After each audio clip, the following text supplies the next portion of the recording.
기미, 주근깨, 점들이 많이 생겨요. 그게 전부 다 모세혈관에 작은 죽은 피들이 껴가지고 거기서 착색을 하는 거예요. 그래서 레이저로 하고 뭐 해서 없어졌다가 또 생기고 또 생기고 포기를 해버리죠. 근데 혈이 잘 돌면 그런 것들이 사라집니다. 안녕하십니까 구독자 여러분, 구쌤입니다. 명절 잘 보내고 계시죠? 오랜만에 부모님을 뵙거나 친지분들을 뵀을 때 자주 못 뵌 가족들의 건강이 걱정될 때가 있을 거예요. 안색 하나만 봐도 건강을 확인할 수 있는 방법을 말씀드리겠습니다. 우리가 안색이라 했을 때 얼굴안, 색깔색, 얼굴의 색깔이 많은 것을 얘기를 해줍니다. 오랜만에 봤을 때 사람은 직감적으로 안색을 보고 그 사람의 건강 상태를 판단하게 됩니다. 그래서 뭔가 안색이 좀 안 좋다라고 생각은 들지만 구체적으로 뭐가 안 좋은지 딱 찝을 수는 없단 말이에요. 그래서 좀 디테일하게 안색을 관찰하는 방법을 말씀드리겠습니다. 안색을 얘기를 할 때 얼굴이 노란 게 황달기가 있다, 이런 얘기를 들어보셨을 거예요. 황달, 몸에서 빠져나가야 될 빌리루빈이 담즙으로 빠져나가지를 못하니까 많아진 담즙이 혈액 중에 돌아다니면서 좀 노란색을 띠기 때문에 얼굴이나 손바닥 그리고 안구까지 이렇게 노랗게 만드는 그 상태를 황달이라고 합니다. 간에서 합성된 빌리루빈은 담즙으로 계속 빠져나가줘야 됩니다. 근데 간에 문제가 생겼을 때 이 황달이 생깁니다. 황달이랑 구분할 필요가 있는 게 얼굴이 노랗게 바뀌었는데 황달이 아닌 경우도 있어요. 호박이나 당근 같은 걸 많이 드신 분들 중에 한번 경험하신 분이 있을 거예요. 손바닥이 노랗게 바뀌는 분들, 얼굴까지도 노랗게 되는데 이런 경우는 구별점이 있어요. 눈 흰자가 노랗게 되진 않아요, 이런 경우에. 그래서 당근을 많이 먹어서 노랗게 되는 거는 큰 문제는 없는데 그래도 너무 많이 먹어서 얇은 피부에 색소가 너무 몰렸단 말이에요. 그러면 한 2주 정도는 안 먹어서 이렇게 좀 낮춰줘야 돼요. 그리고 황달이 왔다, 안구까지 노랗게 됐다, 그럼 간에 문제가 생긴 거기 때문에 병원에 가서 혈액 검사를 하고 간 초음파를 하고 좀 급성으로 왔다 싶으면 CT까지 찍어 봐야 됩니다. 그리고 급성 황달은 염증 반응이 같이 와요. 급성 황달 같은 경우에 복통, 설사, 구토, 극심한 피로감, 그리고 소변색이 탁해지는 증상까지 딱 봐도 뭔가 이상한 증상이 같이 오기 때문에 그럴 때는 빨리 병원으로 가셔서 검사를 진행하시는 게 좋습니다. 그리고 심하지 않은 경우에 일단 약물 같은 것들을 최소화시키고 해열 진통제 같은 것도 쓰지 마시고 술, 담배, 커피 하지 마시고 수분 섭취 많이 하고 헤비한 음식들, 기름진 음식들 최소화하고 채소나 과일 같은 가벼운 식사 위주로 하시는 게 좋아요. 간이 할 일을 좀 줄여주는 거죠. 그리고 무리하지 말고 휴식하고 피로가 해소될 때까지 충분한 휴식을 취하면 약한 황달 같은 게 빨리 돌아옵니다. 그리고 안색이 창백하다, 핏기가 없다, 이런 경우가 있어요. 우리가 얼굴이 하얀 걸 선호를 하지만 실제로 얼굴색은 혈색, 발그레한 기가 좀 돌아야지 건강한 거예요. 그냥 창백하고 붉은기라고는 없는 사람은 피가 잘 안 돌고 있는 상태예요. 근데 피부 상태로는 우리가 혈이 부족해도 햇빛에 그을렸거나 그러면 좀 발그레하게 보일 수도 있어요. 그래서 혈이 부족한 상태를 체크를 하려면 혈이 잘 보이는 얇은 피부, 입술, 그리고 혓바닥, 요걸 체크를 해보면 됩니다. 입술이 붉은기가 안 돌고 허옇거나 혓바닥이 분홍빛이 안 돌고 그냥 허연색으로 보인다, 설태가 낀 상태 말고 태가 있건 없건 간에 바닥의 표면 피부 색깔이 허연색을 띠는 사람이 있어요. 모세혈관 쪽으로 혈액 양이 충분히 공급이 안 되니까 입술 색깔, 혀 색깔에 붉은기가 별로 안 도는 거예요. 그래서 얼굴만 봐도 창백하고 해맑건하면 혈이 부족하구나, 이걸 알 수가 있는데 얼굴색은 괜찮은데 입술이나 이런 안쪽 점막이 창백한 경우가 많습니다. 그런 경우에 혈이 부족하구나, 피가 없구나. 동시에 최근에 체중이 감소했거나 혈을 소실을 할 만한 상황에 처했던 사람들은 좀 병을 앓았거나 수술을 했거나 그런 경우에는 더 그런 경향을 띱니다. 혈이 부족하기 때문에 동시다발적으로 어떤 현상이 생기냐면 머리카락이 가늘어지고 푸석푸석해져요.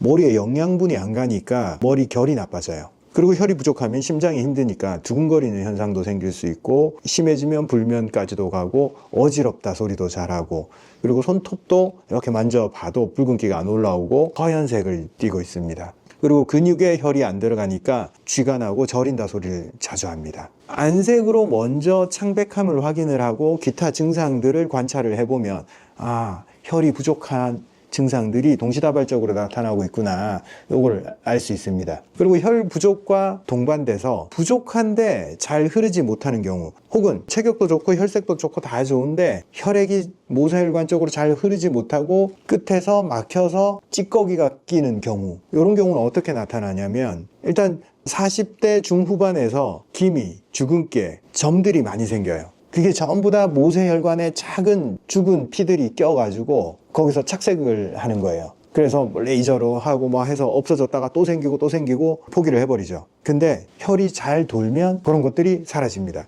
심한 사람들은 혓바닥에 어반이라고 해서 반점이 생겨요. 거무튀튀하거나 착색된 것 같은 어떤 문양이 보여요. 죽은 피가 모세혈관에 끼는 현상입니다. 이거는 어혈의 징후인 거죠. 죽은 피가 몸에서 많이 있기 때문에 작은 혈관에서는 걔들이 지나가다가 거기다 껴버린다. 이런 걸 뚫어내려면 한약재 중에 파혈, 혈을 녹여내고 막힌 걸 뚫어주는 역할을 하는 거, 대표적으로 당귀, 단삼, 홍화, 이런 것들이 죽은 피를 녹여주면서 흐름성을 좋게 하는 거예요. 혈이 부족할 때는 대표적인 게 사물탕이죠. 지황, 당귀, 작약, 청궁. 보혈이 필요한 사람들은 아까 말했듯이 혈 부족 증상들, 창백한 현상들이 나타나고, 혈이 막힌 경우는 자꾸 반점이 생겨요. 얼굴이든 피부든 혓바닥이든 빨간색으로 이렇게 혈종, 그것도 많이 생겨요. 검버섯도 일종의 비슷한 현상이에요. 그래서 나이 들어서 이런 게 생기는구나가 아니고 혈관에 문제가 생겼구나 라고 인지하는 게 좋습니다. 보혈과 혈행을 좋게 하는 세트는 항상 좀 같이 다녀요. 한약 처방에서는.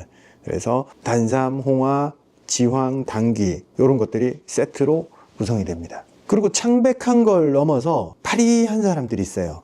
새파랗게 질렸다, 이런 표현까지 쓸 수 있는데, 추위를 엄청 타면서 피부를 만져보면 막 냉감이 들어요. 손발이 차갑고 냉랭해요. 말초혈관 확장이 안 되는 사람들이에요. 이런 사람들은 말초순환이 너무 안 돼서 창백한 걸 넘어서서 파리한 색깔까지 갑니다. 그리고 피부가 얇아서 정맥혈이 잘 보여요. 그래서 붉은 혈관들이 막 이렇게 보이는 게 아니라 파란 혈관들이 이렇게 보여요. 그런 사람들은 추위를 많이 탑니다. 모세혈관 끝까지 혈액이 잘 들어오질 않아요. 이런 분들은 일시적으로는 계피나 생강 같은 말초혈관을 확장시키는 약재를 쓰면 참 좋아요. 손발이 따뜻해져요. 근데 이분들이 점막도 약하기 때문에 이걸 지속적으로 계속 먹었을 때는 속이 쓰리거나 내장의 점막을 좀 깎아내리는 그런 경향이 있기 때문에 이 말초혈관을 확장시키는 이런 약재는 지속적으로 쓰면 안 됩니다. 뜨문뜨문 써야 돼요. 아, 이걸 먹으면 내가 몸이 따뜻해질 거야 하면서 생강, 계피 주구장창 먹으면 속 다 버려요. 그리고 기가 너무 빠졌을 때, 제가 기는 근육의 탄력이다, 우리가 상승할 수 있는 에너지, 그게 기입니다. 그런데 근육에 힘이 빠지고 기력이 너무 빠진 사람들 보면 눈꺼풀, 이걸 위로 뜨고 있는 게 힘들어서 자꾸 눈이 이렇게 감기고 딱 봐도 피곤해 보이고 눈에 총기가 없고, 그리고 피부 탄력도 떨어지고 무기력해지고, 이 횡격막의 근육의 힘이 약해지기 때문에 말소리가 약해져요. 그래서 말소리가 기어 들어가고, 아 힘들어, 피곤해, 자꾸 앉고 싶다, 눕고 싶다, 피부에 탄력도 딱 처지는 느낌, 눈꺼풀도 이렇게 개슴츠레해지는 그런 느낌, 이러면 기가 허한 거예요. 그래서 동반되는 증상이 소화기도 무력해지기 때문에 배고프지 않다, 음식 맛이 없다, 밥을 안 먹었으면 좋겠다, 이런 호소가 나오죠. 이런 경우는 기허로 볼 수 있습니다. 이런 분들은 기를 올려주는 음식들 많이 먹어야 되고, 근육이 약하기 때문에 단백질도 많이 섭취해야 됩니다. 그래서 인삼이나 황기 같은 거 넣어서 닭백숙 끓여 먹으면 도움이 많이 돼요. 약재로는 당연히 황기나 인삼 조합이 이렇게 들어 올려주는 역할을 하기 때문에 기력도 좀 끌어올리고 밥맛도 좋게 합니다. 이 기가 허한 사람들이 또 동반되는 게 저혈압이죠. 저혈압인 경우에는 제가 수분의 대사를 빠르게 하기 위해서 소금물을 늘 추천을 드려요. 저혈압인 사람은 소금물, 기가 허하면서 저혈압이면 소금물 플러스 황기, 이렇게 드시면 좋습니다. 반대로 열이 뜨고 혈압이 높은 사람들은 소금물이나 황기, 인삼 드실 때 좀 조심하셔야 된다. 명절에 문제가 생기는 분들이 많으세요. 일상생활을 벗어났잖아요. 장거리 운전을 하거나 평상시와 다른 활동 패턴에 들어가기 때문에, 그리고 잠자리도 바뀌고 먹는 음식도 좀 기름진 음식을 먹을 확률이 높아지고, 그렇기 때문에 몸이 그 변화에 대응을 잘 못해서 체하거나 장염이 생기거나 명절 끝나고 나서 리듬이 깨져서 소화장애로 고생하는 분들, 그리고 수면 리듬이 깨져서 또 고생하는 분들, 이런 분들이 많이 계십니다. 아무쪼록 명절에도 우리가 몸의 활동을 유지하면서 식사를 너무 과하게 하지 않게 잘 유지해야겠습니다. 감사합니다.